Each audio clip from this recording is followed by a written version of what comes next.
Thanks for listening to PoliticalStorm.com. I'm John Small. New York is going to be a big deal on Tuesday. Now, it's a big day for both parties, but it'll matter more than ever for the Democrats.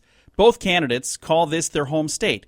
Bernie was born there, and Hillary selected New York as her home state to run for Congress so she'd be able to call it her home state someday when she ran for president. Okay, do you know of any other reason she ended up there? She was born in Chicago. She was First Lady of Arkansas, then 8 years in D.C. at 1600 Pennsylvania Avenue, then off to Harlem.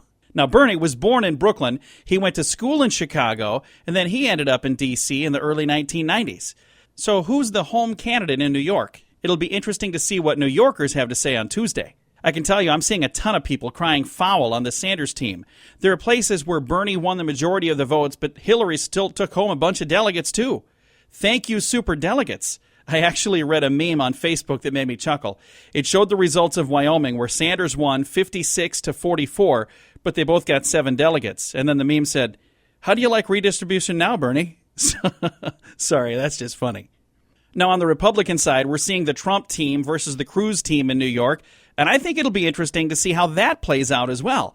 Clearly, Trump calls New York home, but does New York call Trump their own? The media, the same people that were drooling all over themselves to get Trump on the Republican ticket, well, now they're trying to do everything possible to stop this runaway Trump locomotive. He's actually resonated with some people, and he's kind of lit a fire under some people to get out and vote, some for the very first time. On the Sanders side, we're seeing that same thing, and they're both non-traditional candidates, which is really interesting to me. One is a millionaire, and the other one is Donald Trump, a billionaire. Yeah, by the way, Sanders, that guy that's fighting to help the poor and wants you to think he's just like you? He's worth millions. You go ahead and check into it. An election of Trump versus Sanders would be quite the spectacle. The parties don't want either one of them. The DNC is trying to get Hillary elected any way possible, within the law or not. And the RNC wants anyone but Trump. I'm not even sure if they want Cruz, but they sure as heck don't want Trump. Imagine if we get to Cleveland and they don't have enough votes for a nominee. At least there is one good thing. Well, good for me anyway.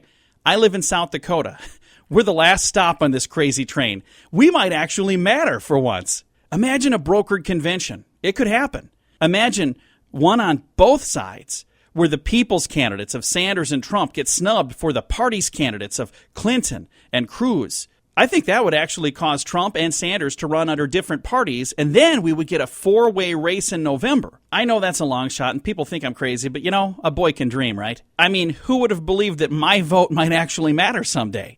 I'll be watching the results from New York on Tuesday, and I hope to have a fun report to pass along right here as well. For PoliticalStorm.com, I'm John Small.